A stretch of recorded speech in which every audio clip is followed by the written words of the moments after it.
देख लें सर। मैंने एक क्विज़ दिया, जज़ाकल्लाह बेटा, एक क्विज़ दिया मैंने जिसमें तकरीबन कोई 6 के करीब क्वेश्चन हैं, 60 मिनट का क्विज़ है, ठीक है जी। और कल मुझे एक बच्चे ने बड़ा ज़बरदस्त जो है वो कॉस्टिंग के क्विज़ के ऊपर रिप्लाई भेजा और उस बच्चे ने जेन्युइनली 2 घंटे लगा के क्विज़ किया और उस क्विज़ में 5 सवाल थे, वो 2 ही सॉल्व कर पाया टाइम के अंदर, ताकि उसने पूरा क्विज़ सही किया, अच्छा खासा उससे चीज़ें सही की हैं, लेकिन विद इन टाइम वो क्या कर पाया, 2 क्विज़ सॉल्व कर पाया। मैं आपको बार बार एक बात बता रहा हूँ, ठीक है जी, अगर आप ये क्विज़ और ये एग्ज़ाम नहीं सॉल्व कर रहे हो, अल्लाह के वास्ते आप यहाँ से एडमिशन ट्रांसफ़र करा लो, कहीं यूट्यूब से क्लासेस ले लो, बगैर पैसों के तुम्हें पड़ जाएंगे, ठीक है जी। हराम का एक अलग हिसाब है, वो अल्लाह को जवाब देना, ठीक है जी। लेकिन ऑनेस्टली मैं तुम्हें बताऊं यार, अगर इस चीज़ का फ़ायदा नहीं ले रहे हो ना, आप यकीन करें, मैंने FAR1 का क्विज़ को 9 घंटे में डेवलप किया, उसका एक एक सवाल खुद बैठ के मैंने बनाया कि यार बच्चों से किस तरीके से चीज़ें पूछी जानी चाहिए कि एक ही सवाल में 2-3 स्टैंडर्ड्स भी डल जाएं, ठीक है जी, थोड़ा एलिमेंट ऑफ चैलेंज भी हो, चीज़ें रिकॉल भी हो जाए सारी की सारी, ठीक है जी। मैंने किसी जगह से पास पेपर से कोई क्वेश्चन नहीं उठाया, किसी किताब से कोई क्वेश्चन नहीं उठाया, हर सवाल में आप देखोगे एक एक चीज़ करते जाओगे, आपको चीज़ें दोबारा कॉपी खोलनी पड़ेगी कि यार ये चीज़ मैंने जहन में नहीं है, ये चीज़ जहन में नहीं है, ये चीज़ जहन में नहीं है। एक सवाल तुम्हें पूरा स्टैंडर्ड घुमाने पर मजबूर कर देगा। अगर आप उसका फ़ायदा ही नहीं ले रहे हो यार, तो फिर मेरी क्लासेस तो फिर फ़ायदा ही नहीं है ना, फिर तो बेकार है यार, क्या फ़ायदा है इस चीज़ का। मेरे पास इस वक्त तकरीबन कोई 1000 के करीब FAR1 के स्टूडेंट्स हैं, मैं एक्सपेक्ट कर रहा हूँ 700 कॉपीज़ आनी चाहिए, ठीक है जी, नहीं तो फिर यार फ़ायदा नहीं है। मेरी फिर मेहनत का ना कोई 2 रुपये का वो नहीं है, ठीक है जी, एडवांटेज नहीं है। क्लासेस लेनी है तो क्लासेस तो बहुत सारे लोग दे रहे हैं यार, ठीक है जी, ये वादा है। आज जो क्विज़ आया, अच्छा जो नए बच्चे हैं वो सिर्फ क्वेश्चन 1 और 5 सॉल्व करेंगे इन्वेस्टमेंट प्रॉपर्टी से रिलेटेड। जो पुराने बच्चे हैं उन्होंने IS-20 के भी, IS-20 की थ्योरी का भी मैंने क्वेश्चन डाला है, इम्पेयरमेंट प्लस IS-20 भी डाला है, इम्पेयरमेंट के सवाल भी डाले, इन्वेस्टमेंट प्रॉपर्टी के क्वेश्चन भी डाले, ठीक है जी, देख लोगे। अच्छा जी, हम सर इन्वेस्टमेंट प्रॉपर्टी में बात कर रहे थे। अच्छा जी, लास्ट क्लास तक हमने इन्वेस्टमेंट प्रॉपर्टी की इनिशियल कॉस्ट पे बात कर ली थी, याद आ रहा है। अच्छा जी, आज हमने इनिशियल कॉस्ट से एक स्टेप आगे जाना है। हाँ जी, जब प्रॉपर्टी एक दफ़ा रिकॉर्ड हो गई तो हम उसको क्या कहते हैं, इनिशियल रिकग्निशन, याद आ रहा है। हाँ जी, किस पे होती है इनिशियल रिकग्निशन, सर कॉस्ट पे होती है, ऐसा। देखिए इनिशियल रिकग्निशन जब भी आपसे एग्जामिनर पूछेगा 2 ही सवाल आपसे पूछेगा, वो 2 सवाल क्या होगा, एट व्हाट वैल्यू, और दूसरा व्हेन टू रिकग्नाइज। हाँ जी जनाब, एट व्हाट वैल्यू क्या पढ़ा आपने, किस पे रिकॉर्ड होना चाहिए। कॉस्ट में हमने 1000 चीज़ें देखी, प्रोफेशनल फ़ी आनी चाहिए, ट्रांजैक्शन कॉस्ट आनी चाहिए, sir non refundable non adjustable 1 time taxes आने चाहिए, याद आ रहा है, ठीक है जी। मेजर पार्ट्स की रिप्लेसमेंट आनी चाहिए, एबनॉर्मल लॉस नहीं आना चाहिए, एम्बेडेड इंटरेस्ट नहीं आना चाहिए, ठीक है जी, इंसेंटिव टू लेसी नहीं आना चाहिए, याद आ रहा है। हमने 2 क्लासों में सिर्फ कॉस्ट को कवर किया है, ऐसा। मुझे बताएं कब एक इन्वेस्टमेंट प्रॉपर्टी को रिकग्नाइज करना चाहिए, कब रिकग्नाइज करना चाहिए, आसान सी भाषा में जब हम ख़रीद लें, ऐसा। लेकिन स्टैंडर्ड कहता है जनाब ये जब हम ख़रीद लें, ये इतना सिंपल नहीं है केस, ठीक है जी। उसे रिकग्निशन का क्राइटेरिया दिया, उसने कहा जनाब आपको एक एसेट जब रिकग्नाइज करना चाहिए when economic benefits are what probable. अच्छे तरीके से एक चीज़ सुनना, एक बात बताएं, अगर किसी चीज़ के होने के चांसेस 100% है तो हम कहते हैं ये सर्टन है, ऐसा, यानी ये काम होने से कोई नहीं रोक सकता, ये सर्टन है। फिर अगर सर हमारे पास 90+% किसी काम के होने के चांसेस है लेकिन 100% नहीं है, तो हम कहते हैं जनाब ये हमारे पास क्या जी, वर्चुअली सर्टन, ऐसा। लेकिन सर अगर एक चीज़ के होने के चांसेस 50% प्लस हैं, अप टू 90%, तो हम कहते हैं जनाब ये प्रोबेबल है। क्या ये प्रोबेबल का आसान मतलब क्या है, जिसके होने के चांसेस ना होने के चांसेस से ज़्यादा हो। क्या मतलब, जिसके होने के चांसेस, अगर एक काम के चांसेस 50-50% है ना 50-50% है, तो मैं क्या कहूँगा ये प्रोबेबल नहीं है। क्यों, होने और ना होने के चांसेस क्या है, बराबर है, होने के चांसेस ना होने से ज़्यादा होने चाहिए। अच्छा, मैं अगर पूछूं जी रमज़ान इस दफ़ा 30 का है या 29 का है, ठीक है जी, तो एक बंदा कहता है जी रमज़ान 29 के होने के चांसेस ज़्यादा हैं ना होने के मुकाबले में, ठीक है जी, तो हम कहेंगे ये क्या है जनाब, प्रॉबेबल। प्रॉबेबल का मतलब है जिसकी प्रॉबिलिटी होने के चांसेस 50% से ज़्यादा हो, 51% भी होगा, 50.5% भी होगा, तो हम क्या कहेंगे, ये क्या है, प्रॉबेबल है, ऐसा। अच्छा, फिर 50% से कम है तो हम कहेंगे जी पॉसिबल, क्या है। और सर अगर कोई चीज़ 5% और लेस है उसके चांसेस, तो हम कहेंगे ये रिमोट है, क्या है जनाब, रिमोट। अब मुझे एक बात बताएं सर, स्टैंडर्ड कहता है जब आप एक इन्वेस्टमेंट प्रॉपर्टी को जब अपने पास रिकॉर्ड करो, जब उससे फ़ायदा लेने का चांस 50% से ज़्यादा हो। अच्छा सर, इसमें क्या मतलब है, जब हम एसेट खरीदेंगे तो सीधी सी बात है फ़ायदा तो हम लेंगे, ये क्राइटेरिया बनाने की क्या ज़रूरत है, एक लाइन लिख देते investment property should be recorded when it is purchased. ये क्यों लिखा कि जी जब इकोनॉमिक बेनिफिट्स मिलने के चांसेस 50% ज़्यादा हो। मिसाल देता हूं, आपने एक प्रॉपर्टी खरीद ली जी इसराइल में, यहां जी आ गई कोई ज़बरदस्त किस्म की इस्लामी हुकूमत, उन्होंने कहा ऐसी की तैसी, या वहां आ गई कोई खर दिमाग हुकूमत, उसने कहा जी ऐसी की तैसी कोई पाकिस्तानी किसी की यहाँ प्रॉपर्टी जब्त गई। अब बताओ, आपने तो प्रॉपर्टी खरीदी हुई है, लेकिन उससे मिलने वाले इकोनॉमिक बेनिफिट सब अब ख़त्म हो गए। सर क्यों, मतलब इसराइली तो हमें किराया लेने देंगे नहीं है ना सर, तो क्या है सर, इसको क्या करें। हम कहेंगे जी हमारा एसेट तो है, ख़रीदा तो है, लेकिन अब उससे इकोनॉमिक बेनिफिट्स मिलने के चांसेस बहुत कम है, तो हम उसको रिकॉर्ड, बताएं रिकॉर्ड कब करना है, जब इकोनॉमिक बेनिफिट्स मिलने की प्रोबेबिलिटी 50% से ज़्यादा हो, यानी हम कहेंगे जनाब when economic benefits are probable, ऐसा। गौर सुनना। फिर स्टैंडर्ड कहता है जनाब सीधी सी बात है, जब आप उसको रिकॉर्ड करोगे तो रिकॉर्ड करने के लिए कॉस्ट का होना ज़रूरी है, तो कॉस्ट शुड बी रिलायबली, अच्छा इसका क्या मतलब है रिलायबली मेजरेबल, भाई जब पैसा दे रहे तो रिलायबली मेजरेबल है ना भाई, और क्या हो सकता है। सर मैंने एक इन्वेस्टमेंट प्रॉपर्टी खरीदी और बदले में सर मैंने 100 सुर्ख ऊंट वो दे दिए। अब बताएं जी इन्वेस्टमेंट प्रॉपर्टी को किस अमाउंट पे रिकॉर्ड की जाए, 100 ऊंट की पहले आपको वैल्यू निकालनी पड़ेगी, ऐसा, और वो वैल्यू निकालना आसान, तो स्टैंड कहता है जनाब जब वैल्यू डिटरमिन हो जाए ना, कॉस्ट यानी जिस चीज़ पे आपको रिकॉर्ड करना है, कैश देने में तो सीधा है, आसान है, लेकिन जब बार्टर ट्रांजैक्शंस होती है, बार्टर का मतलब एक चीज़ खरीदने के लिए आप कंसिडरेशन इन काइंड पे कर रहे हो, तो फिर एसेट की कॉस्ट डिटरमिन करना मुश्किल होता है। तो जब तक कॉस्ट डिटरमिन ना हो जाए आप एसेट को रिकॉर्ड, अब बताएं जी एसेट को कब रिकॉर्ड करेंगे, जब उसकी कॉस्ट रिलायबली मेजरेबल हो, जो कि आमतौर पे होती है, बार्टर ट्रांजैक्शन में थोड़ी सी मुश्किल पेश आती है, और नंबर 2 इकोनॉमिक बेनिफिट्स का मिलना प्रोबेबल हो। प्रोबेबल का मतलब, अब बताएं इन दोनों में से एक कंडीशन पूरी होना जरूरी है या दोनों, सर ये दोनों पूरी होना जरूरी है। व्हाट इफ के सर इकोनॉमिक, हमने एक प्रॉपर्टी खरीद ली 100 ऊंट देगी, इकोनॉमिक बेनिफिट्स मिलना प्रॉबल है, एसेट को रिकॉर्ड कर दूं, तो सवाल आएगा ना किस वैल्यू पे रिकॉर्ड करोगे, कॉस्ट तो पता ही नहीं है, तो फिर हम रुकेंगे किसके लिए, इन 100 ऊंटों की वैल्यू मिल जाए तो फिर हम उसको रिकॉर्ड करेंगे। व्हाट इफ के सर मैं कैश दे के एक एसेट खरीद लूं, लेकिन गवर्नमेंट आके उस पर फटा डाल दे जी कि इस एसेट का मालिक अहमद रजा नहीं है, अब जब तक वो फटा रिजॉल्व नहीं होगा तब तक हमें इकोनॉमिक बेनिफिट्स नहीं मिलेंगे।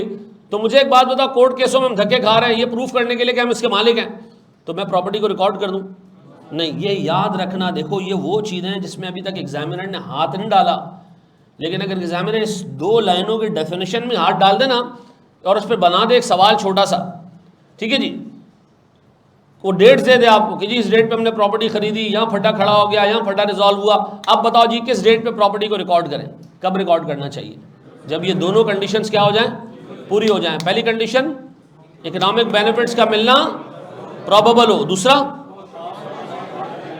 सर हमारे पास एसेट की कॉस्ट क्या हो, रिलायबली मेजरेबल, ऐसा, यानी सर उसकी कॉस्ट आपको पता हो। आमतौर पे गली मोहल्ले में जब हम सर कोई ज़मीन खरीदते हैं, कोई प्लॉट खरीदते हैं, कोई बिल्डिंग खरीदते हैं, तो ये दोनों कंडीशन खरीदते ही पूरी हो जाती है। क्यों, एक तो जो आपने पैसे दिए होते हैं आपको पता होता है कॉस्ट कितनी है, दूसरा सर जब एसेट के कागजात मेरे हाथ में आ जाते हैं और कोई फड्डा वड्डा नहीं होता तो मैं ये अज्यूम कर लेता हूँ कि इकोनॉमिक बेनिफिट्स का मिलना प्रोबेबल है, तो मैं उसी दिन क्या करता हूँ, एसेट को रिकॉर्ड कर देता हूँ। मुझे बताओ ये क्राइटेरिया क्या खाली इन्वेस्टमेंट प्रॉपर्टी के लिए? नहीं सर, ये अच्छे खासे एसेट्स के लिए।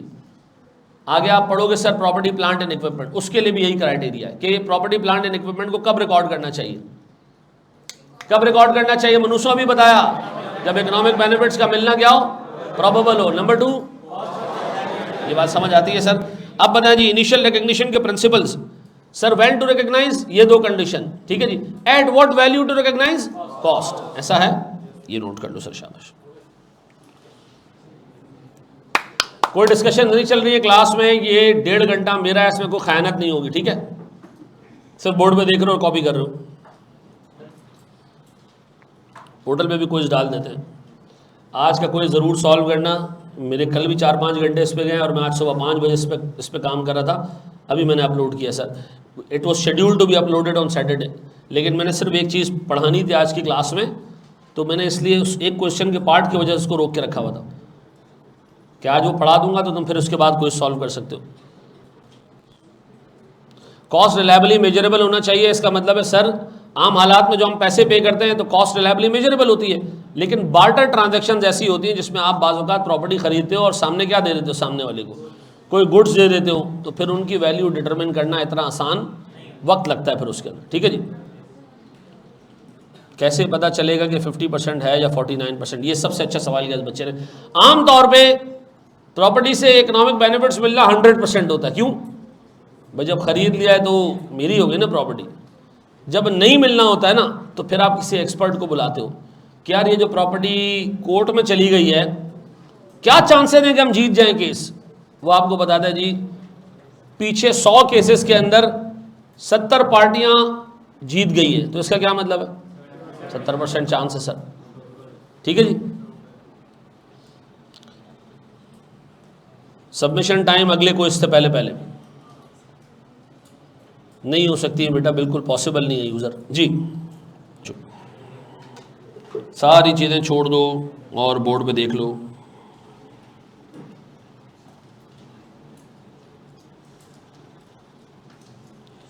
मेरे प्यारे बच्चों, सब्सीक्वेंट मेजरमेंट, क्या चीज़, सब्सीक्वेंट मेजरमेंट। अब मेरी बात गौर से सुनना, जो मैं बात बोल रहा हूँ अच्छे तरीके से दिमाग में डालना, क्योंकि इसी तरह की एक चीज़ आगे हम जाके एक और दफ़ा पढ़ेंगे। दोनों को मिक्सअप नहीं करना अल्लाह के वास्ते, ठीक है। हम इस वक्त क्या पढ़ रहे हैं, क्या होती है सब्सीक्वेंट मेजरमेंट। मैंने कहा सब्सीक्वेंट रिकग्निशन नहीं, एक चीज़ रिकग्नाइज हो गई तो रिकॉर्ड हो गई। अब इसको क्या करना है आपने, मेजर करना है। मेजर किस पे की जाती, किसी न किसी वैल्यू पे की जाती, ऐसा गौर से देखना सर। स्टैंडर्ड एक कंपनी को चॉइस देता है, क्या देता है, चॉइस देता है कि आप चाहो तो इन्वेस्टमेंट प्रॉपर्टी को रिकॉर्ड करो सर किस पे, कॉस्ट पे, और चाहो तो इसको रिकॉर्ड करो किस पे,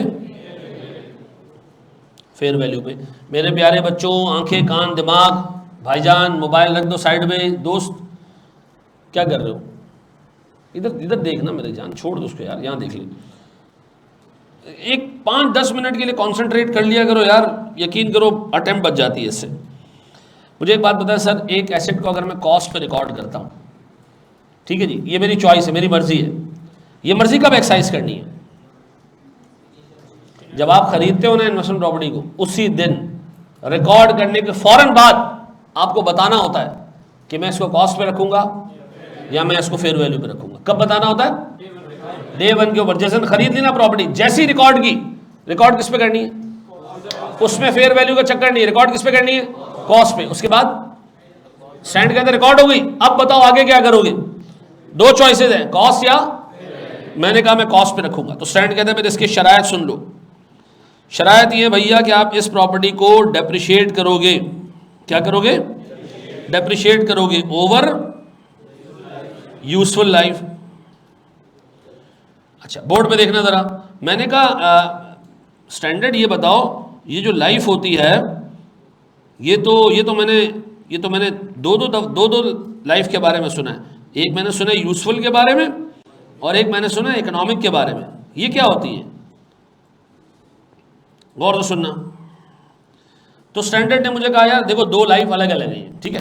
मिसाल के तौर पे मैंने एक ज़बरदस्त किस्म का लैपटॉप ख़रीदा। मैं कौन हूँ जी? मैं एक आईटी कंपनी चलाता हूँ, सॉफ्टवेयर डेवलप करता हूँ। क्या ख़रीदा मैंने? लैपटॉप ख़रीदा। मैं एक सॉफ्टवेयर कंपनी, टोपी वाले बाबा इधर देख ले, चंदा इधर देख ले, नहीं लिख। अभी इसके बाद मैं बोलूँगा नहीं, मैं उठा के ना क्लास से निकालूंगा। तुम लोग सिर्फ कॉन्सेंट्रेट कर लो, तुम्हारे पेपर निकल जाएंगे जी। मैंने एक लैपटॉप ख़रीदा, मैं एक आईटी बेस्ड कंपनी हूँ। मैंने इस लैपटॉप से सॉफ्टवेयर डेवलप करने 2 साल मेरे पास ये चलेगा। 2 साल बाद ये लैपटॉप मेरे किसी काम का नहीं रहेगा। उठा के मैं क्या किया मैंने? ये मैंने उठा के बेच दिया। किसको बेचा? ये मैंने बेच दिया से, ये एक आईटी कंपनी थी, ये मैंने बेच दिया जी ARTT को। वो क्या कर रहा है जी इसका, इस सेकेंड हैंड लैपटॉप का, जो कि ऑलरेडी 2 साल चला हुआ है, हम इसको डाल देंगे अपनी लैब में। लैब में क्या होगा जी? MS ऑफिस पढ़ा रहे हैं हम इस पर, ठीक है जी। सर हमने 5 साल इस लैपटॉप को रगड़ना है। 5 साल बाद क्या होगा? मेरे किसी काम का नहीं रहेगा। ये मैं उठा के सर बेच दूंगा एक गेमिंग जोन वाले के ऊपर, वो इस पे चलाएगा बच्चों के गेम। गेमिंग जोन इसको चलाएगा 3 साल। उसके बाद सर इसके अंचर पंचर हाथ में आ जाएंगे, ये किसी काम का। तो सर मुझे एक बात बताएं, ये किस किस ने इस्तेमाल किया? ये 3 यूजर्स ने मिलकर इस्तेमाल किया। आईटी कंपनी के लिए इसकी यूजफुल लाइफ कितनी थी? ARTT के लिए यूजफुल लाइफ कितनी थी? और गेमिंग जोन के लिए यूजफुल लाइफ कितनी थी? और इसकी इकोनॉमिक लाइफ कितनी थी? 10 साल। तो मुझे बताओ ना, डेप्रिसिएशन इकोनॉमिक लाइफ पे निकालना है या यूजफुल लाइफ पे? यूजफुल लाइफ पे। हर बंदा अपने हिसाब से डेप्रिसिएशन कैलकुलेट करेगा। मिसाल के तौर पर हमने 100 रुपये का एसेट खरीदा। आईटी कंपनी ने कहा यार 100 रुपये का एसेट है, 2 साल चलाना है, 2 साल बाद ये 60 का बिक जाएगा। 60 रुपये क्या है इसकी रेजिडुअल वैल्यू? वो क्या करेगा? 100 में से 60 निकालेगा और कितने से डिवाइड कर देगा? 2 से। तो इसको डेप्रिशिएट करेगा इसके हिसाब से। फिर बताइए कितने रुपए में ARTT को बेच देगा? 60 रुपये में। ARTT 60 की खरीदेगा और सोचेगा 5 साल चलाना है और एंड में इंशाल्लाह 15 रुपये में बिक जाएगा। तो ARTT क्या करेगा? इसमें से 15 रुपये माइनस करेगा, उसको कितनी लाइफ पे डिवाइड करेगा? 5 साल पे। सर गेमिंग जोन को हम बेच देंगे कितने में? 15 में। तो गेमिंग जोन क्या करेगा? 15 का खरीदेगा और इसके बाद 0 क्यों? कचरे में जाएगा सर ये, और इसकी लाइफ 3 साल। तो हर बंदा अपने हिसाब से डेप्रिसिएशन कैलकुलेट करेगा ऐसा। अब बताओ economic life, total useful life to be used by the all users, ठीक है जी। फिर और economic life, sorry useful life, एक इंडिविजुअल यूजर उसको कितना टाइम यूज करेगा। तो बताओ एसेट को हम डेप्रिशिएट करते हैं यूजफुल लाइफ पे, इकोनॉमिक लाइफ पे? यूजफुल लाइफ पे। Very good sir. दूसरा काम उसने कहा भैया कॉस्ट पे रखे जाने वाले एसेट्स को आपने इम्पेयरमेंट के लिए टेस्ट भी करना है। क्या करना है? इम्पेयरमेंट के लिए टेस्टिंग भी करनी है। अब मेरा सवाल है उन लोगों से जो मनुज डे 1 से क्लासें ले रहे हैं, मुझे बताओ क्या इम्पेयरमेंट हर साल में 1 दफ़ा टेस्ट होता है या 2 दफ़ा या 4 दफ़ा? ये ऐसा कुछ नहीं है सर। जब हमें लगेगा कि एसेट इम्पेयर्ड है, कोई इंडिकेटर नजर आएगा कि एसेट टूट गया है या मार्केट में उसकी वैल्यू कम हो गई है, तो फिर हम क्या करेंगे? उसकी इम्पेयरमेंट टेस्टिंग करेंगे। हर साल, हर महीने, हर क्वार्टर में नहीं। ऐसा? ये बात समझ आती है? अब बताओ सर, आपने एसेट को डेप्रिशिएट भी करना है उस प्रॉपर्टी को, और साथ में क्या करना है? इम्पेयरमेंट टेस्टिंग भी करनी है। अच्छा, फिर तीसरा जी, उसने कहा भाई आप ठीक है इसको कॉस्ट पे रखो, और तो सुनना जो मैं मोस्ट इंपॉर्टेंट बात बताने जा रहा हूं, आप इस एसेट की फेयर वैल्यू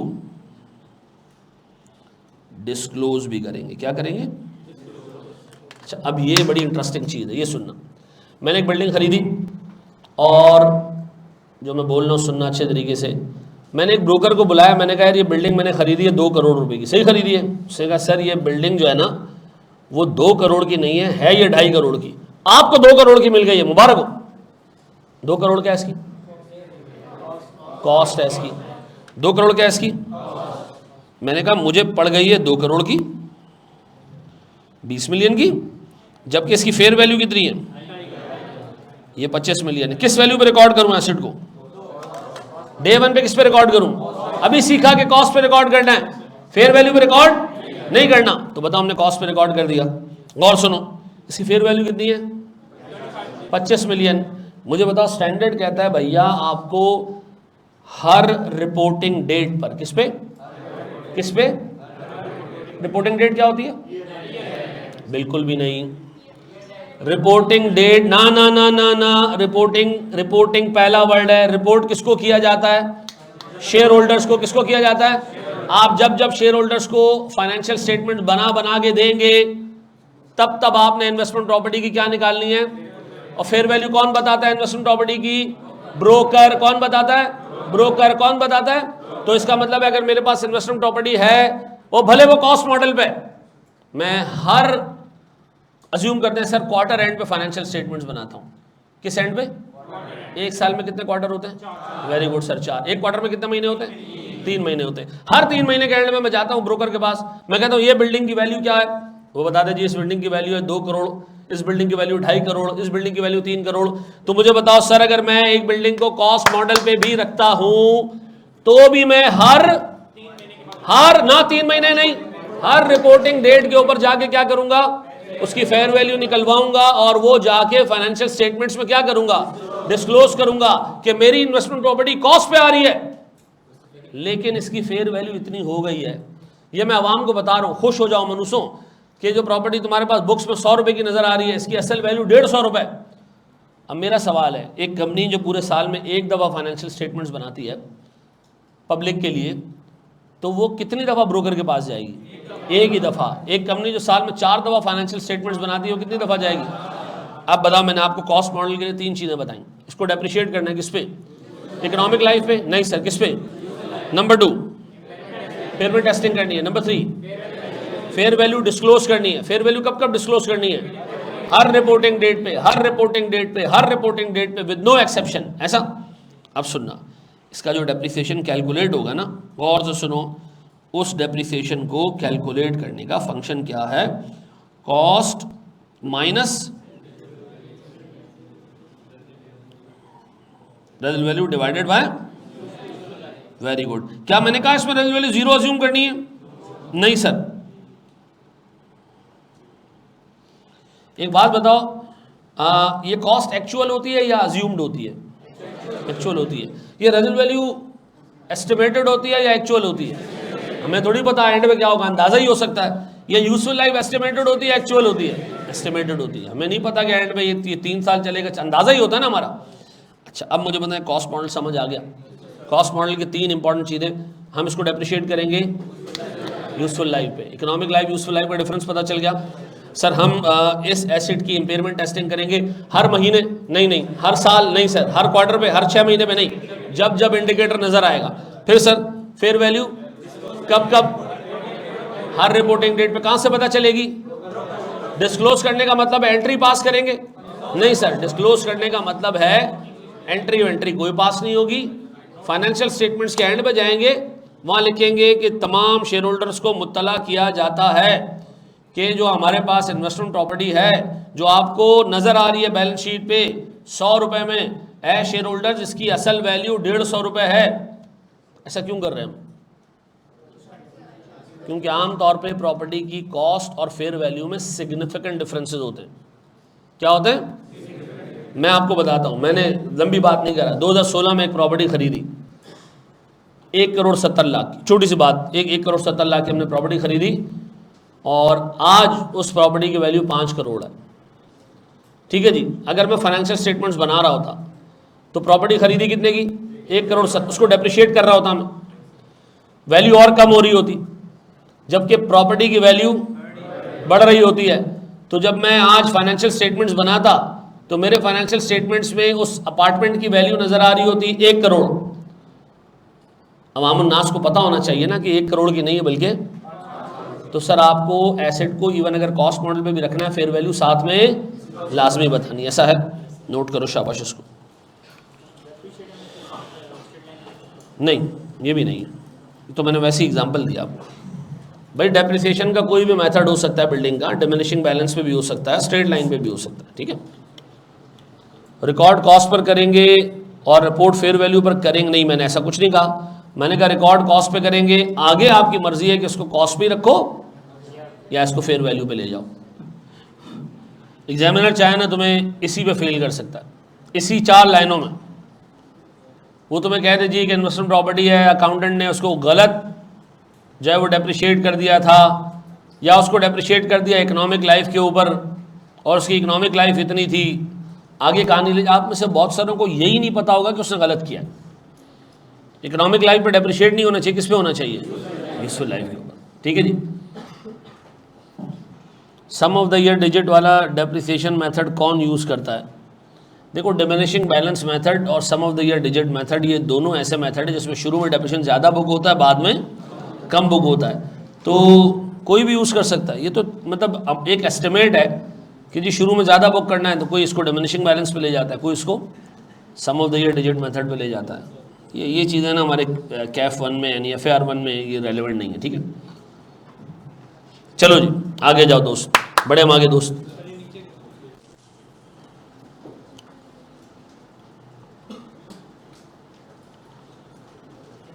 अब देखो, हमने ये चीज़ पढ़ ली ना। अब एक बात बताओ, मैं किसी बच्चे से एक सवाल पूछूंगा और जवाब देगा। ठीक है, जैसे हम पूछ लेते हैं अहमद रज़ा सवाल। अहमद रज़ा, एक बात बताओ, अगर मैंने कोई ज़मीन खरीदी है इस चक्कर में कि इसकी वैल्यू अप्रिशिएट हो जाए और मैं ये प्लॉट रेंट पे भी दूंगा, क्या ये इन्वेस्टमेंट प्रॉपर्टी है? यस सर है। मैंने ये 100 रुपये में खरीदी जबकि इसकी वैल्यू 150 थी, किस वैल्यू पर रिकॉर्ड करूंगा? 100 पे। अब बताओ, इसकी लाइफ 20 साल है तो उसको मैं डेप्रिशिएट करूंगा 20 साल के ऊपर, या मैं इसको इकोनॉमिक लाइफ पे डेप्रिशिएट करूंगा? लानत है तुम सबकी ज़िंदगी पे। मैंने कहा ज़मीन खरीदी है मैंने, भंगियों ज़मीन क्यों डेप्रिशिएट कर रहे हो? आप लोग एक गली में ले जाओ, घुमाते घुमाते ये भूल जाते हो कि शुरू कहां से किया था। भाई, इन्वेस्टमेंट प्रॉपर्टी में सिर्फ बिल्डिंग का पार्ट डेप्रिशिएट होता है, लैंड के लिए क्या है? डेप्रिशिएट नहीं होगा, वो इंपेयर होता है लैंड। ठीक है जी, पिरामिड आती है ज़मीन के अंदर। ख़रीदी थी हमने लाख रुपए की, अब लग रहा है कि जी इसकी वैल्यू गिर गई है, पैसे नहीं मिलेंगे, तो इंपेयर करते हैं हम उसको। फेयर वैल्यू डिस्क्लोज भी करनी। एक काम नहीं करना ज़मीन के साथ, वो क्या जी? डेप्रिशिएट नहीं करना। ठीक है जी। अच्छा, एक बच्चे ने बहुत इंपॉर्टेंट सवाल पूछा, सर अगर मैं एग्ज़ाम में डेप्रिसिएशन की जगह ऐसे लिख दूं, क्या मुझे नंबर मिल जाएंगे? हाँ मिल जाएंगे, लेकिन आप लोग को थोड़ा सा फ्री करो ना तो फिर ऐसे आ रहा होता है। ठीक है जी, वो फिर और शॉर्ट हो रहा होता है। तो अल्लाह के वास्ते एक रीजनेबल तक आप इसको शॉर्ट कर सकते हैं। ठीक है जी, ऐसे वेरिएबल कॉस्ट के लिए हम कॉस्टिंग में VC लिख देते हैं, दिस इज एक्सेप्टेबल। ठीक है जी। फिक्स कॉस्ट के लिए FC मत लिखना, ये फिक्स कॉस्ट भी है, वो लोग इस तरह लिखते हैं। फिक्स कॉस्ट के लिए तो FC लिख सकते हो, FOH क्या है? अब एग्जामिनर इसको फैक्ट्री ओवरहेड भी समझ सकता है। फैक्ट्री ओवरहेड में वेरिएबल और फिक्स दोनों होते हैं। जहाँ डाउट होना वहाँ इस तरह के एब्रीविएशंस यूज़ नहीं किया करो, बाकी जो है वो मर्जी है आपकी। ठीक है जी, ये लिख सकते हैं सर सेलिंग प्राइस, हाँ कर सकते, कोई टेंशन नहीं। सर फेयर वैल्यू को डिस्क्लोज कैसे करेंगे? यार अभी मैंने पूरी कहानी सुनाई। ऐसे फाइनेंशियल स्टेटमेंट को पलटी करेंगे, आखिरी पेज खोलेंगे, वहाँ लिखेंगे कि जी जो इन्वेस्टमेंट प्रॉपर्टी बैलेंस शीट के ऊपर 100 रुपये की नज़र आ रही है वो 100 की नहीं है बल्कि 150 की है। डन हो गया? अच्छा चलें आगे बढ़े दोस्त। अब हम किस पे चला रहे हैं सर? एक एसेट को फेयर वैल्यू पे। मेरे प्यारे बच्चों, बोर्ड पे देखना, बोर्ड पे देखना, बोर्ड पे देखना, सारी चीज़ें छोड़ दो। मैंने एक ज़मीन खरीदी, गौर से सुनो, या मैंने एक बिल्डिंग खरीदी सर, उसकी कॉस्ट है जी 50 रुपये। क्या है जी? कितने पे रिकॉर्ड किया होगा मैंने इसको? 50 रुपये में। क्यों? कॉस्ट को हम कॉस्ट पे रिकॉर्ड करते हैं एसेट को। ये था सर मेरे पास 1 जनवरी 2019। ठीक है सर, साल का एंड आ गया 31 दिसंबर 2019। अब मैंने ब्रोकर से कहा कि जी इस बिल्डिंग की वैल्यू कितनी है? उसने कहा जी इस बिल्डिंग की वैल्यू 65 है। मैंने कहा बेहतरीन। खरीदा कितने में था? 50 में। अब कितने में चला गया? 65 पे। तो बताओ, मैं अपने पास इन्वेस्टमेंट प्रॉपर्टी को जब डे 1 पे ख़रीदा होगा, मैंने रिकॉर्ड किया होगा किस पे? 50। अब कितने पे चला गया? 65 पे। 65 पे चला गया तो मुझे फ़ायदा हो गया या नुकसान हुआ? कितने का फ़ायदा हुआ? मैंने अपने पास एंट्री पास की, IP बढ़ गया कितने से? 15 रुपये से। और ये गेन हुआ है मुझे। इस गेन को मैं रिकॉर्ड कर रहा हूँ किस नाम से? ना, मैं इसको रिवैल्यूएशन में नहीं लेके जाऊँगा, मैं इसको रिकॉर्ड करूँगा फेयर वैल्यू गेन। कितने में? क्या फेयर वैल्यू गेन कहाँ पर? अब सुनो गौर से, सुनो।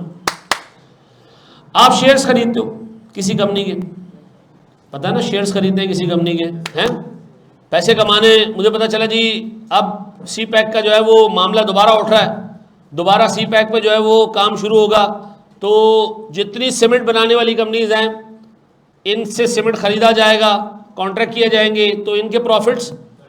तो एक काम करो, आज इनके हिस्सेदार बन जाओ, शेयर होल्डर बन जाओ, शेयर्स खरीद लो। हमें पता है कि जब आज हम शेयर खरीदेंगे तो थोड़े दिनों बाद क्या हो जाएंगे, आपने जो पैसा इन्वेस्ट किया, आपकी नीयत क्या थी, इन्वेस्टमेंट, नीयत क्या थी, इन्वेस्टमेंट, फायदा कमाने के लिए। ये प्रॉपर्टी किस नीयत से खरीदी है, इन्वेस्टमेंट की नीयत से या इस्तेमाल करने की नीयत से। याद रखना, इन्वेस्टमेंट प्रॉपर्टी में पहला वर्ड क्या है, यानी ये प्रॉपर्टी मैंने अपने इस्तेमाल के लिए नहीं खरीदी है, बल्कि मैं इसकी वैल्यू बढ़ने के लिए खरीदी है, रेंटल इनकम के लिए खरीदी है, तो ये मेरी इन्वेस्टमेंट है। तमाम इन्वेस्टमेंट्स पे स्टैंडर्ड अलाउ करता है कि आप उसको किस पे कैरी करें, फेयर वैल्यू पे कैरी करें। किस पे कैरी करें, और फेयर वैल्यू में जो चेंजेस आए वो आपका गेन और लॉस, वो आपका, और इसको आप कहाँ लेके जाएंगे, पीएनएल में कहाँ लेके जाएंगे, मनुष्यों को कहाँ लेके जाएंगे, प्रॉफिट एंड लॉस में। ऐसा है, ये बात समझ आती है। अब बताओ सर, अगर मैं फेयर वैल्यू पे लिखने पे आऊँ तो मैं क्या लिखूँ। मैं सबसे पहले लिखूंगा जनाब, मैं इसको सर सब्सिक्वेंटली मेजर करूंगा किसके ऊपर, measure at, subsequently measure at fair value. फिर डे वन पे तो कॉस्ट पे रखना है ना, सब्सिक्वेंटली किस पे रखेंगे हम, चेंजेस इन फेयर वैल्यू कहां जाएगा, पीएनएल में जाएगा। गेन भी हो सकता है, लॉस भी हो सकता है। फिर तीसरी चीज, हम इसको इंपेयर नहीं करेंगे। देखो इंपेयरमेंट कब बुक करते हो, जब एक एसेट की वैल्यू कम आ जाती है, नीचे आ जाती है, हमें लग रहा होता है कि इससे पैसे नहीं मिलेंगे।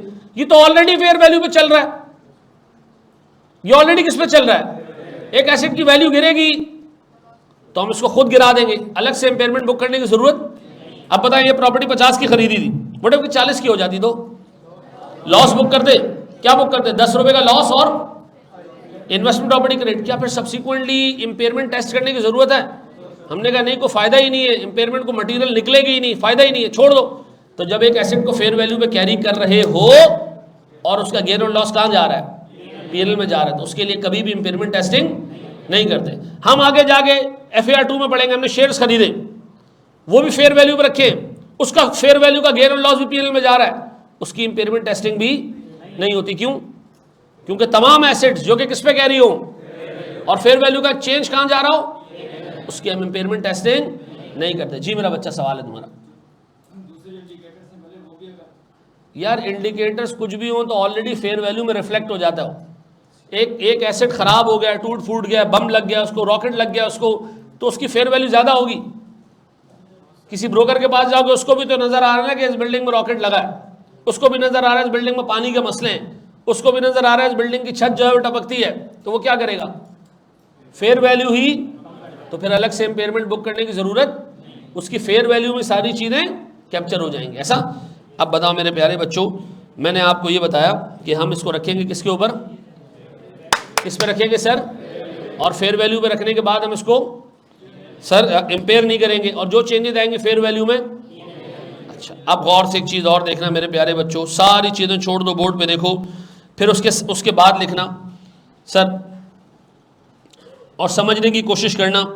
मैंने एक IP खरीदी 50 रुपए की, इसकी लाइफ 10 साल है, इसकी लाइफ कितनी है, 10 साल। 10 साल यार नहीं होगा ना फेयर वैल्यू। और मैंने तुम लोगों को, ये जो बच्चा सवाल पूछ रहा है अपना पुराना बच्चा होगा, अभी जो मैं बात बता रहा हूँ ना, सिर्फ वो सुने जिन्होंने इंपेयरमेंट का स्टैंडर्ड पढ़ा है। आमतौर पे वैल्यू न्यूज ज्यादा होती है या फेयर वैल्यू।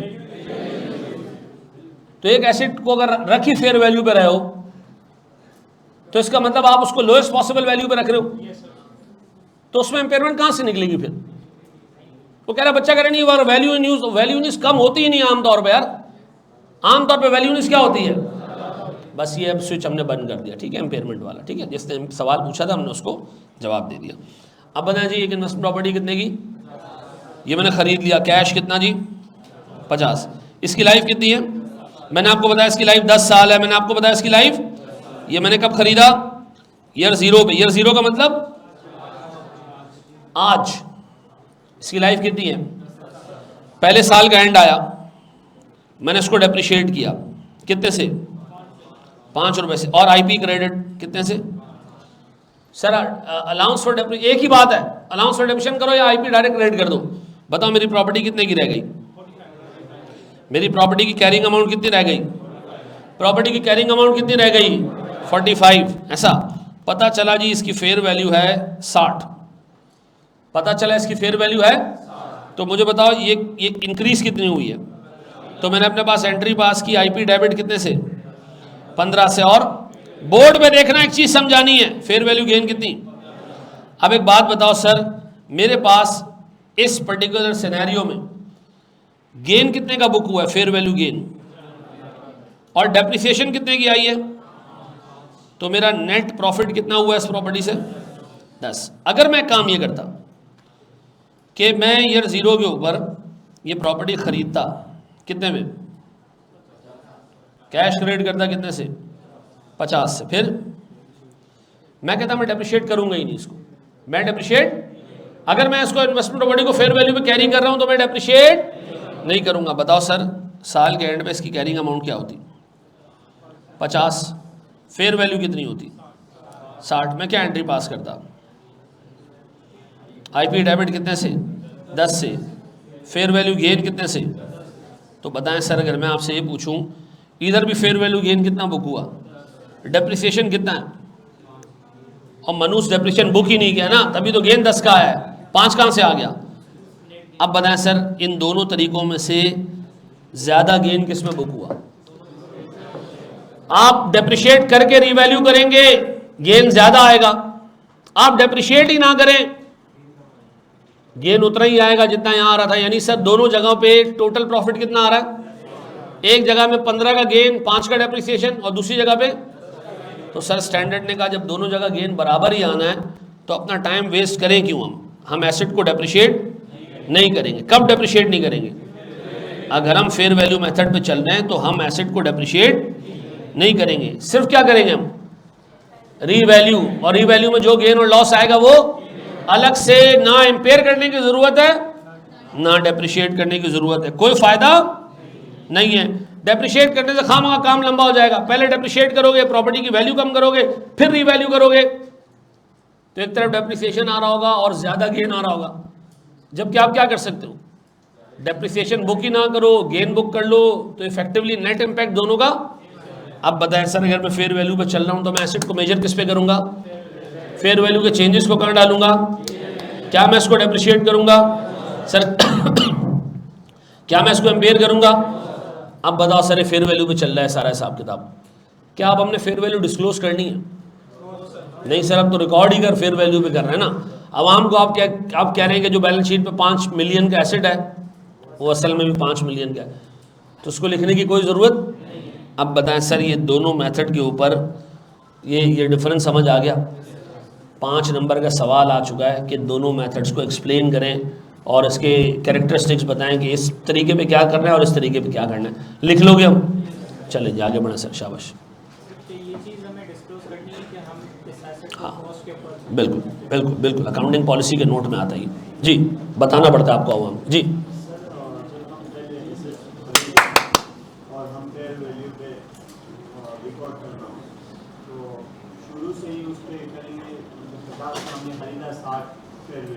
ठीक है हम 50 पे करेंगे,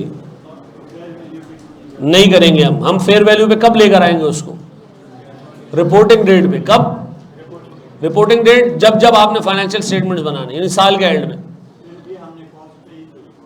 रिकॉर्ड तो कॉस्ट पे करना है भाई, रिकॉर्ड तो मैंने कोई भी मेथड यूज हो रहा है पहले दिन रिकॉर्डिंग किस पे होगी, उसके बाद हर रिपोर्टिंग डेट पे क्या करना है ये मैटर करता है, ठीक है ना।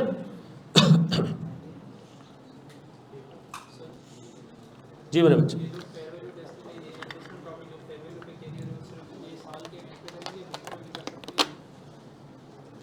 जब रिपोर्टिंग डेट होगी तब आपने फेयर वैल्यू पे लेके जाना है। आमतौर पे आपके एग्जाम में रिपोर्टिंग डेट क्या होगी, साल का एंड, तो बार बार फेयर वैल्यू पे लेके जाने की जरूरत नहीं। हर रोज हम शाम में निकलने ब्रोकर से पूछ रहे हैं और बताओ वैल्यू बढ़ी नहीं बढ़ी, उसने कहा जी आज 500 रुपये बढ़ गई तो हम जाकर एंट्री पास करें, ऐसा नहीं होता। हम एंट्री कब पास करते हैं, साल के एंड में।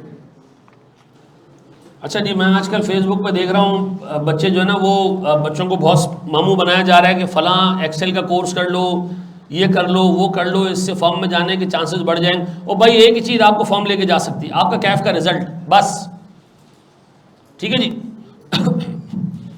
हर बंदा एक्सेल का एक्सपर्ट बना हुआ है, पावर पॉइंट का एक्सपर्ट बना हुआ है, ठीक है जी, अमेजॉन का एक्सपर्ट बना हुआ है, पढ़ाई कर लो भाई। ठीक है जी।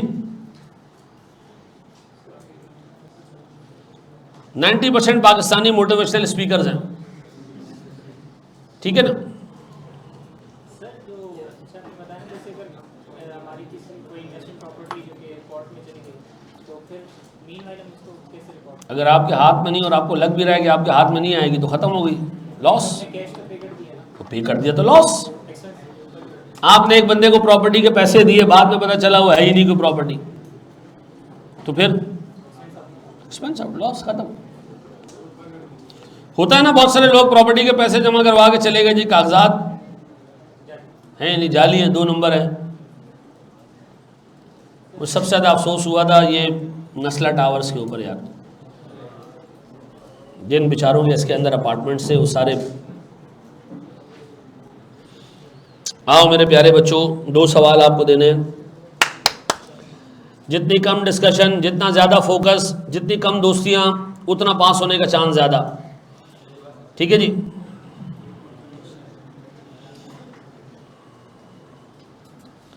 बढ़ जाए हम आगे।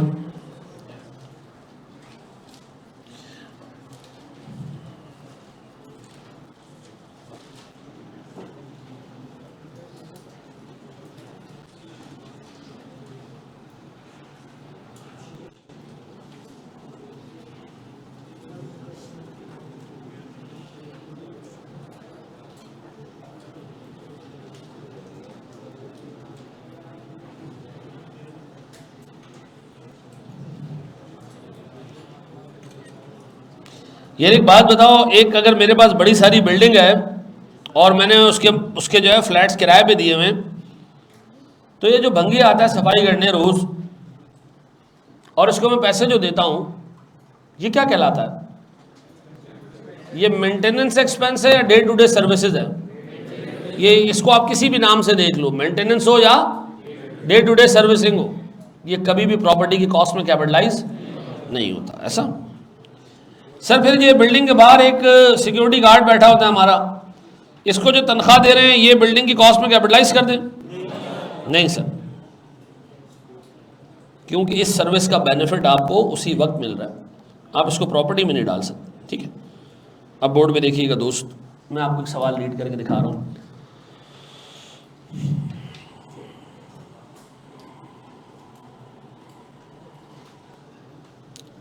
बोर्ड पे देखना, ये कह रहे जी ABC limited acquired a building. ये आंखें खोल के देख लेना, लैंड या बिल्डिंग है ना, ज़मीन को डेप्रिशिएट करते हुए निकल जाओ आगे। ठीक है जी। तो ये क्या जी हमारे पास, sir ABC limited acquired a building for rental income. क्या ये इन्वेस्टमेंट प्रॉपर्टी है? एट आ कॉस्ट का मतलब जिस पे हमने रिकॉर्ड करना है, कितना जी? 2 लाख। डेट क्या है जी? ऑन 1 जनवरी 2018। ऐसा। अब मुझे एक बात बताएं, मैं एज्यूम कर लूँ कि कॉस्ट रिलायबली मेजरेबल है, हाँ ना, इतनी बड़ी अमाउंट दे दी 2 लाख, तो इसका मतलब है कॉस्ट तो मेजरेबल है। फिर और मैं एज्यूम कर लूँ कि इससे इकोनॉमिक बेनिफिट्स मिलना प्रोबेबल होंगे। हाँ सर, आम हालात में आप कोई भी एसेट खरीदते हो तो आप पैसे ही जब देते हो जब आपको उससे मिलने का चांस, इकोनॉमिक बेनिफिट्स मिलने का चांस ज़्यादा होता है, अदरवाइज आप पैसे ही नहीं देते। तो आम हालात में आप अज्यूम करना कि रिकग्निशन क्राइटेरिया मीट हो गया। फिर जी, the property was in good condition, could be use for 10 years, 10 साल तक इस्तेमाल हो सकता है। तो लाइफ कितनी हो गई? 10 साल। The company rented out the property on 1 मार्च। हमने कब इसको रेंट आउट किया? Against an annual rental income of 72,000। यहाँ रुक जाओ, यहाँ रुक जाओ, यहाँ रुक जाओ। प्रॉपर्टी खरीदी कब? रेंट आउट कब की? 1 जनवरी को। नीयत क्या थी? नीयत कि इसको रेंट पे दूंगा। 1 मार्च को क्या हुआ? नीयत मटेरियलाइज हो गई। ये इन्वेस्टमेंट प्रॉपर्टी 1 जनवरी को बनी या 1 मार्च को? 1 जनवरी को। क्यों? क्योंकि हमने बिल्डिंग ली इसी नीयत से थी कि हमने क्या करना है। तो याद रखना सर, अगर आप इस नीयत से बिल्डिंग खरीदते हैं ना कि मैं इसको रेंट आउट करूंगा, तो वो डे 1 से क्या है? जरूरी नहीं है कि आप उसको रेंट पे दे दो, वो डे वन से क्या है। फिर मैं रिपीट कर रहा हूं, मैंने एक इन्वेस्टमेंट प्रॉपर्टी खरीदी खरीदी खरीदी खरीदी और मेरा नियत क्या है कि मैं इसको रेंट आउट करूं। रेंट आउट भले बाद में हो, वो डे वन से क्या होगी। वेरी गुड, आगे बढ़ो sir. The rent for the first year was obtained in advance. हाँ जी, 72,000 रुपये का रेंट आपने क्या किया, एडवांस में ही ले लिया। हमारा ईयर एंड क्या है जी, ये लिखा हुआ जी, ईयर एंड 31 दिसंबर है, लेकिन हमने रेंट के पैसे कब लिए, 1 मार्च को। 1 मार्च को, तो 1 मार्च से 1 मार्च तक चलेगा साल। मेरे पास तो ईयर एंड 31 दिसंबर है ना, तो मुझे क्या करना पड़ेगा, रेंटल इनकम पूरे 72,000 रिकॉर्ड नहीं करनी, रेंटल इनकम को कम रिकॉर्ड करना है, 10 महीने का रिकॉर्ड करना है। The rent for the year was obtained in advance on 1 March. ABC इनकट the following costs on maintenance of the building. लिख के दे दिया उसने कि साल के एंड तक ये खर्चे जो हुए हैं ये एसेट को मेंटेन करने के लिए हुए हैं, तो उसूलन क्या होने चाहिए, सारे एक्सपेंस आउट। कौन कौन से, डे टू डे सर्विसिंग, ठीक है जी, फिर रिपेयर्स ऑफ सर्टेन पार्ट्स, और अच्छा फिर fair value the building at the end of the year was 2,15,000। खरीदा कितने का था, 2 लाख का खरीदा था। साल के एंड में कितने का हो गया, लाइफ कितनी है, तो मुझे बताओ। एग्जामिनर कह रहा है आप इसको कॉस्ट मॉडल पे भी चला के दिखाओ और आप इसको, अच्छा मुझे एक बात बताएं सर, कॉस्ट मॉडल पे चलाऊंगा तो क्या करूंगा, रिकॉर्ड करूंगा, रिकॉर्ड करने के बाद डेप्रिसिएशन की एंट्री पास होगी, रेंट की एंट्री पास होगी, और जो सर्विसिंग के खर्चे इसकी एंट्री पास होगी। फेयर वैल्यू मॉडल में, फेयर वैल्यू मॉडल में क्या करूंगा, एसेट को रिकॉर्ड करूंगा, डेप्रिशिएट नहीं करूंगा सर, मैं रेंट की एंट्री पास करूंगा, सर्विसिंग कॉस्ट की एंट्रीज पास करूंगा, और एंड पे आके क्या करूंगा, एसेट को रीवैल्यू कर दूंगा। शाबाश, करके दिखाओ, जर्नल एंट्रीज दोनों मॉडल्स में पास करके दिखाओ, शाबाश जल्दी, शाबाश शाबाश शाबाश शाबाश। लाला बातें नहीं, ओ चाचा बातें नहीं, बातें नहीं, शाबाश। Rent received in advance is unearned income, बिल्कुल सही, शाबाश शाबाश शाबाश मेरे बच्चों। अच्छा, क्लास का कोई ऐसा बच्चा है जो एंट्रीज की नरेशन लिखता है प्रॉपर्ली, एंट्रीज पास करते हुए, हाँ, ये कोई इस तरह का मेंटल पीस चाहिए भी नहीं है, ठीक है ना, अल्लाह के वास्ते इसके कोई मार्क्स नहीं होते, तो टाइम वेस्ट नहीं करना अपना। कभी कभी एग्जामिनर मांगता है एंट्रीज की नरेशन, वो मांगता है FRS 15 में, FAR 2 में, क्योंकि वो गलत अकाउंटिंग ट्रीटमेंट की भी एक एंट्री बनती है, सही की भी एंट्री वही बनती है। वो पूछता है कि जो तो एंट्री पास की किस चीज़ की पास की है, तो वहाँ लिखना पड़ता है। चलो जी बढ़े आगे, मैं कर रहा हूँ बोर्ड पे देखो, हम इस पेज को 2 हिस्सों में डिवाइड कर रहे हैं। मेरे पास एक तरफ है कौन सा मॉडल, और एक तरफ है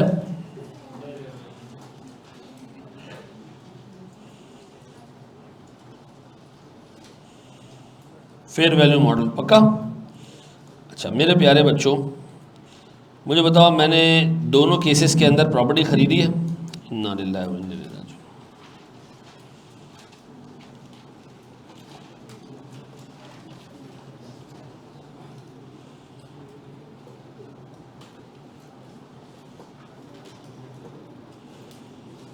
सर मुझे बताया, मैंने सबसे पहले प्रॉपर्टी खरीदने की एंट्री पास की होगी यहाँ पर, किस तारीख को, 1 जनवरी, डेट 18। क्या एंट्री पास की होगी सर, इन्वेस्टमेंट प्रॉपर्टी डेबिट कितने से, 2 लाख से, और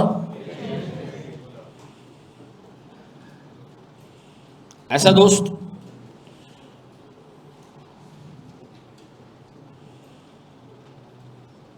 सर ये एंट्री यहाँ पे भी आई होगी। किसी को कंफ्यूजन, मसला, पंचायत में सोड़ी पंगा, प्रॉब्लम, नथिंग, ये आ गई जी।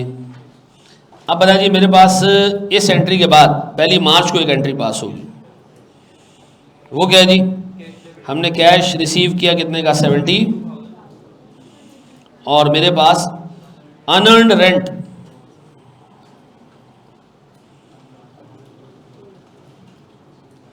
कितने से? ऐसे ही मेरे बच्चों। तो मुझे एक बात बताओ, ये अनर्न क्यों है? क्योंकि अभी तक सर हमने इसका बेनिफिट नहीं लिया, ठीक है जी, बेनिफिट नहीं दिया, सॉरी, ठीक है जी। ये आ गया मेरे बच्चों अनर्न इनकम का एंट्री। फिर मेरे पास साल का एंड आ गया 31 दिसंबर। मैंने इस प्रॉपर्टी को किया डेप्रिशिएट, कितना जी? 2 लाख लाइफ 10 साल, कितने? 20,000। और अलाउंस क्रेडिट कितने से? इधर इस तरफ मैंने कोई डेप्रिसिएशन की एंट्री पास। अब बताओ जी, मैंने फिर यहां एक एंट्री पास की, किस चीज की? गेन की। बताओ मेरे पास सर एसेट चला गया किस पे? 2,15,600 पे था, 2 लाख का। तो आईपी डेबिट कितने से? 15,600। और गेन क्रेडिट कितने से? 15,000। उसको प्रॉपर्ली लिख लिया करो, फेयर वैल्यू गेन। और ये कहाँ जा रहा है? पीएनएल में जा रहा है, ऐसा। अच्छा, फेयर वैल्यू की यहां कोई एंट्री पास नहीं होगी, ऐसा। No fair value gain. अब बताओ मेरे प्यारे बच्चों, गौर से देखना मेरे पास, अच्छे तरीके से एक चीज़ देखना। सर मेरे पास 31 दिसंबर को एक और एंट्री, वो क्या जी? मेंटेनेंस एक्सपेंस डेबिट, कितने से? 12,000। और ये सारे मिला के 12,000 बताया ना तुमने, 4 और 2 6 और 6 12, फिर 12,000। अच्छा, यही एंट्री यहां पर भी रिपीट होगी, ऐसा। वो क्या है जी? बोर्ड पे देखना, मैंने सिर्फ सवाल नहीं बना, इसकी एंट्रीज पास नहीं करनी है, मैंने कुछ और काम भी करने हैं मैंने जी। सॉरी, मेंटेनेंस एक्सपेंस डेबिट कितने से बाबू? 12,000। और कितने से? 12,000। फिर साल का एंड आ गया, मुझे अनअर्न में से कुछ इनकम अर्न हो गई है, तो मैं क्या करूं जनाब? एक और एंट्री पास करूं। किस तारीख को? 31 दिसंबर पे। क्या एंट्री पास करूं? अनअर्न्ड रेंट डेबिट, कितने से? 72,000 multiply by 10 months out of 12, कितने? और रेंट इनकम क्रेडिट कितने से? बोर्ड पे देखना, बोर्ड पे देखना, बोर्ड पे देखना, बोर्ड पे देखना। फिर इधर भी यही काम होगा। क्या करूंगा सर मैं? करूँ ही क्यों?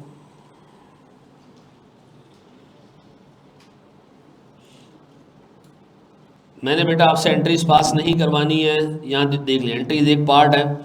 मुझे बताओ, ये दोनों काम आपने कर लिए, और अब कुछ रहता है इसके अंदर है? और क्या रहता है सर? नहीं, अब सब रुकिए, गौर से देखिएगा। तो यहाँ तक हो गया। अब मैं आपके सामने 3 एडिशनल चीज़ें बनवा रहा हूँ, ठीक है। नंबर 1, सर मेरे पास एक्सट्रैक्ट्स, क्या चीज़? Statement of financial position. देखो, हमारे पास 3 मेन चीज़ें जो एग्जामिनर टेस्ट करता है। बैलेंस शीट यानी statement of financial position, statement of comprehensive income जिसको पीएनएल कहते हो आप, और तीसरा notes.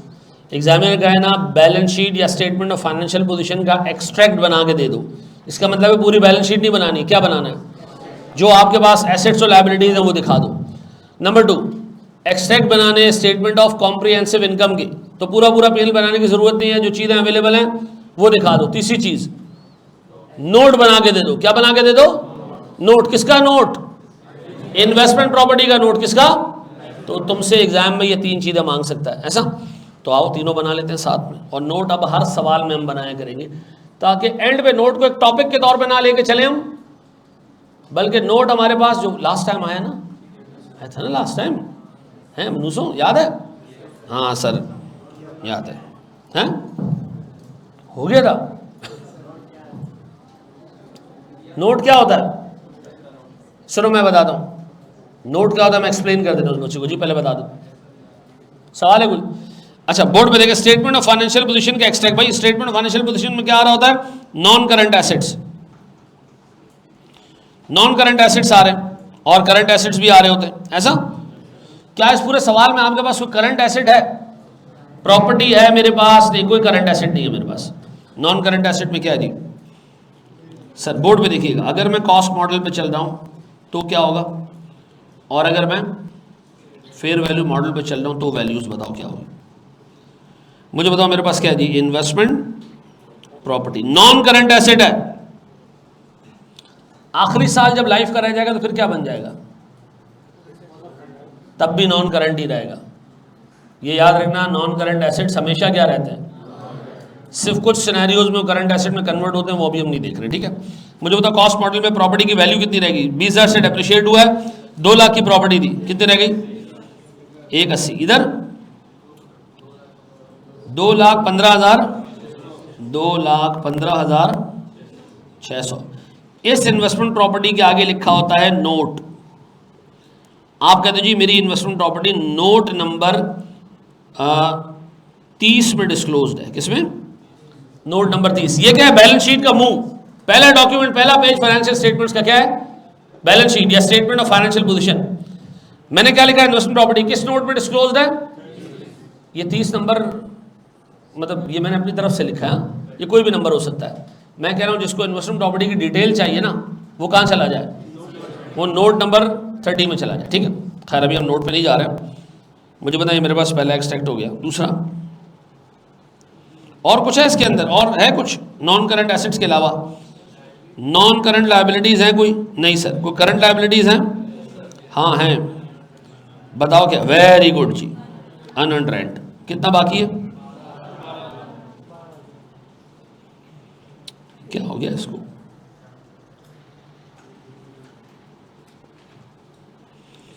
Unearned rent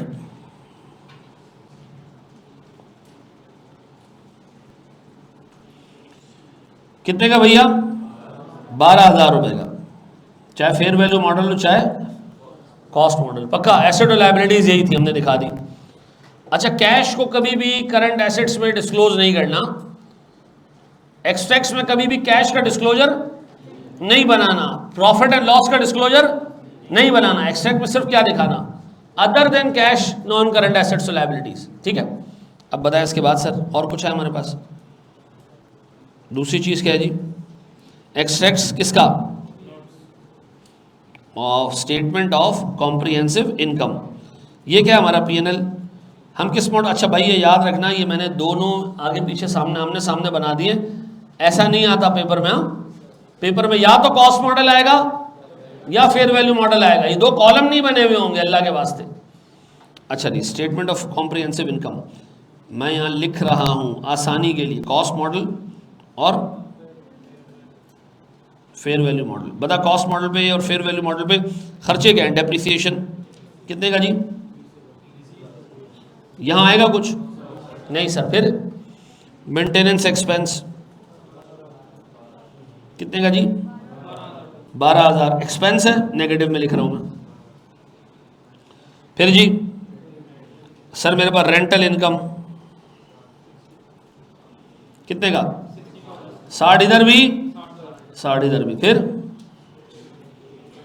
fair value gain कितने का, 15,000। अब बताएं दोनों मॉडल्स में मेन डिफरेंस ही क्या है, डेप्रिसिएशन और फेयर वैल्यू गेन, और तो कुछ भी नहीं है।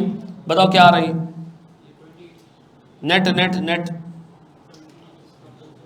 28 28,000, और उधर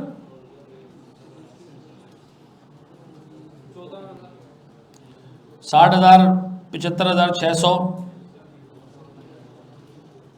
63,600 होगा ना, ऐसा सही किया मैंने। और 28,000 पॉजिटिव है।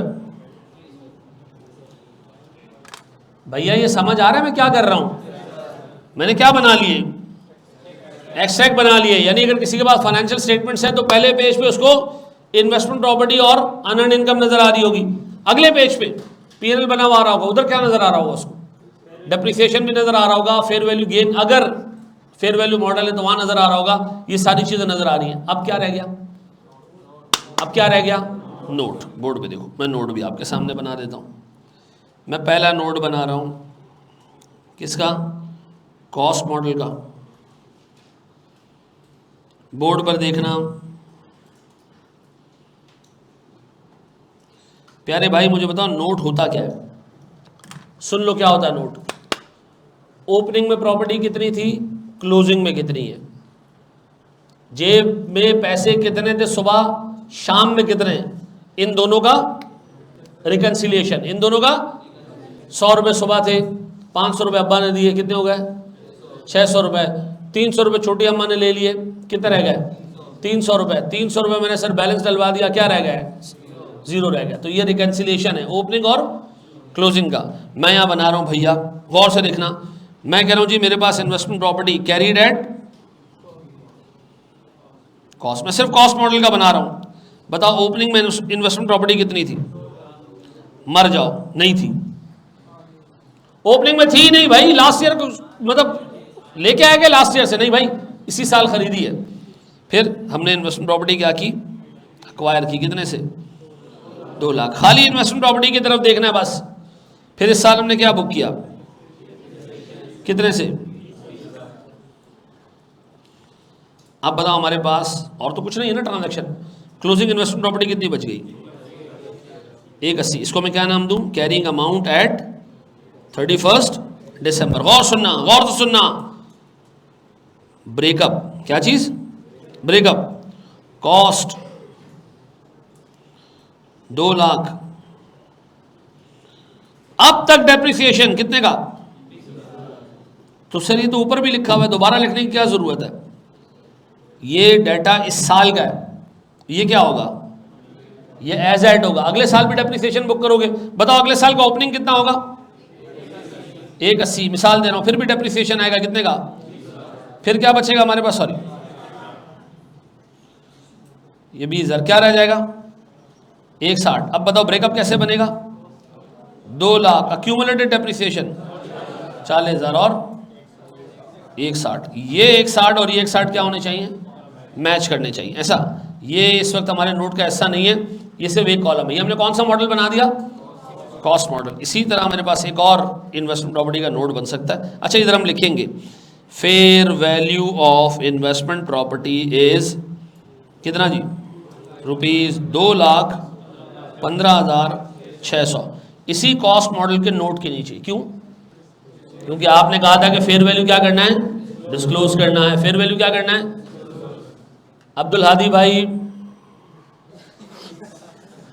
70 दफा मैंने बता दिया कि इसका फेयर वैल्यू का गेन पीएनएल में जाएगा, पीएनएल में जाएगा, पीएनएल में जाएगा, पीएनएल में जाएगा। रीजन भी बता दिया कि ये क्या है, ये आम प्रॉपर्टी नहीं है, क्या है ये इन्वेस्टमेंट प्रॉपर्टी है। और हर इन्वेस्टमेंट के ऊपर जो इस नियत से की जाए कि मैं इस पर क्या कमाऊंगा, गेन कमाऊंगा, तो सर वो शेयर्स में हो या इन्वेस्टमेंट प्रॉपर्टी में, उसका गेन कहाँ जाएगा, बताया तो था यार, ऐसा। अच्छा अब बताएं, एक और नोट बनाने जा रहे हैं हम। ये नोट आप मुझे खुद बना के दे रहे हो, कैसे बनाऊं सर, क्या हेडिंग डालूं जी, सर मेरे पास इन्वेस्टमेंट प्रॉपर्टी, हाँ जी, कैरीड एट, मुझे बताएं सबसे पहले ओपनिंग, सर कोई नहीं, घंटा कोई नहीं, फिर एक्विजिशन कितने की, और इधर रेंट वेंटिंग आएगा, नहीं सर मैंने आपको बताया इन्वेस्टमेंट प्रॉपर्टी के ओपनिंग बैलेंस को क्लोजिंग से रिकंसाइल करना है। बताओ क्या आएगा इधर, फेयर वैल्यू गेन कितने का, फिर टोटल 2,15,000। इधर लिखूं fair value of IP is, नहीं सर क्यों, ऑलरेडी ऊपर, तो इसका मतलब है नोट यही होता है बस कि ओपनिंग और क्लोजिंग को रिकंसाइल करना है। हाँ बस, जो आप लोगों से नहीं बनता मनुष्यों। अब मैं हर सवाल के साथ नोट बनवाता जाऊंगा ताकि इसकी आदत हो जाए तुम्हें, ठीक है। कैरिंग अमाउंट एट 31 दिसंबर, शाबाश, इसको कॉपी करो। कहां से करना है, शुरू से, यहां से, ये भी कॉपी करना है, तो करना हो भी सकता है ना, अगर नहीं आया समझ में तो बताओ, करना है कॉपी, लानतियों में ये देखना चाह रहा था।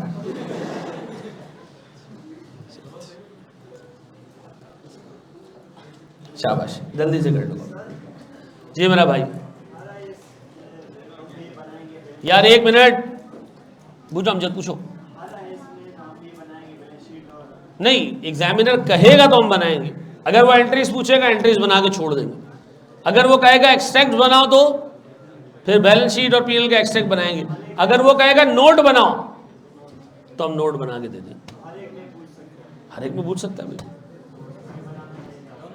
हाँ ये बाज़ औक़ात तो उसने कहा जी एक्स टैक्स भी बना के दें, नोट भी बना के दें, तो दोनों बना के देने हो, ठीक है जी मेरा बच्चा। नहीं, हर स्टैंडर्ड में एक्स टैक्स बनाने को आ सकता है, नोट हर एक स्टैंडर्ड का नहीं है, नोट नहीं है। जैसे हमने इम्पेयरमेंट पढ़ा, इम्पेयरमेंट का कोई सेपरेट नोट नहीं है, लेकिन इसका नोट है, हेडिंग आ रही होती है उस पर, इन्वेस्टमेंट प्रॉपर्टी, ठीक है जी। नोट हर एक स्टैंडर्ड में नहीं आएगा, ठीक है जी। ब्रेकअप का मतलब होता है अब तक कितना एसेट डेप्रिशिएट हो चुका है, खरीदा कितने का था। ये कॉपी कर लो तो मैं नीचे चला जाऊं। अच्छा, फेयर वैल्यू का ब्रेकअप दिखाना चाहिए, लॉजिकल ही नहीं है। ये क्यों बताऊं आम को कि मैंने खरीदा कितने का था, वहां तो हम इसलिए बता रहे हैं कि जी अब तक कितना डेप्रिशिएट हो चुका है, ठीक है जी। ये ब्रेकअप भी रिक्वायरमेंट है IAS 1 की, नहीं तो हम ये भी ना दें, ठीक है ना जी। इग्नोर करो, कैश अकेला कंपनी के पास यहाँ से थोड़ी आ रहा है भाई, कैश कंपनी के पास इसके अलावा भी तो कई सारी जगहों से आ रहा होगा ना। अब अज्यूम करो तुमने कैश पे किया तो नेगेटिव में दिखाओगे कैश, अजीब लगेगा ना जी।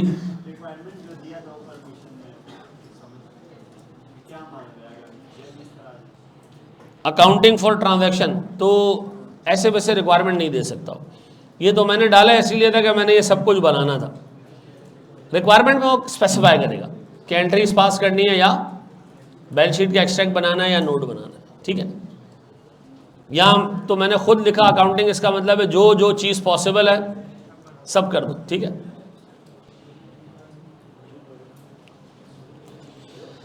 हाँ जी जी मेरा बच्चा।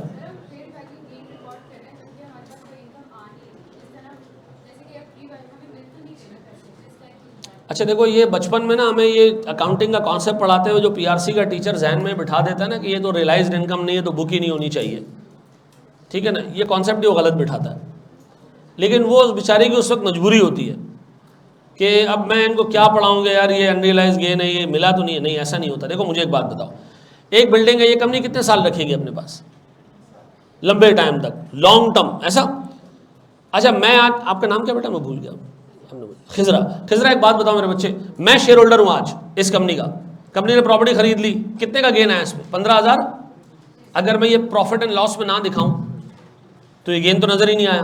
अच्छा मैं आज शेयर होल्डर हूं, अगले साल 15,000 का और गेन आ गया, कंपनी ने वो भी प्रॉफिट एंड लॉस में नहीं दिखाया। तीसरे साल 15,000 का और गेन आ गया, चौथे साल भी आ गया। अच्छा मैं 5 साल तक शेयर होल्डर रहा, कोई गेन प्रॉफिट एंड लॉस में नहीं गया।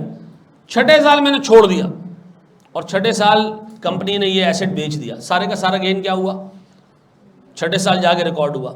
जब छठे साल, और ये एसेट भी कौन सा था, जो खरीदा इसीलिए गया था कि गेन कमाए, छठे साल सारे का सारा गेन रिकॉर्ड होगा। छठे साल का अर्निंग पर शेयर क्या होगा, बढ़ जाएगा। आवाम को पता चलेगा कंपनी ने मैसिव गेन किया है, क्या होगा शेयर की प्राइस। तो इसमें तो मैं हिस्सेदार होना चाहिए था ना, मैं कहाँ गया, मैं तो शुरू के 5 साल जो हार्ड पीरियड था वो तो गुजार लिया, सारे का सारा गेन किसको मिला, ये गलत होगा। तो जो एसेट खरीदा ही इन्वेस्टमेंट के लिए गया है ना, तो स्टैंडर्ड ने इसलिए उसमें इजाज़त दी है कि आप अनरियलाइज गेन को भी क्या करें, प्रॉफिट एंड लॉस में डालें, ठीक है ना। बड़े मांगे दोस्त जी मेरा बच्चा। कौन सी, देखो जब प्रॉपर्टी आप खरीद लेते हो ना तो उसको रेंट पे देना ये एक अलग बात है। प्रॉपर्टी अवेलेबल तो थी ना तुम्हारे पास रेंट पे देने के लिए, तो जहां से प्रॉपर्टी अवेलेबल फॉर रेंट होगी ना वहां से रेंट काउंट करना, वहां से हम डेप्रिसिएशन काउंट करना शुरू कर देंगे। अब मिसाल के तौर पर मैं अगले 4 साल रेंट पे ना दूं किसी को तो फिर डेप्रिसिएट ही नहीं करूंगा क्या, नहीं ये गलत हो जाएगा, ठीक है ना। चलो जी हम यहीं तक रखते हैं अपनी क्लास को। अल्लाह आपको खुश रखे अपने खर्चे पर। PDF मैं कल तक सारे PDF अपडेट करके गया था, ठीक है ना, यस्टरडे तक सारी PDF अपडेट थी। Thank you.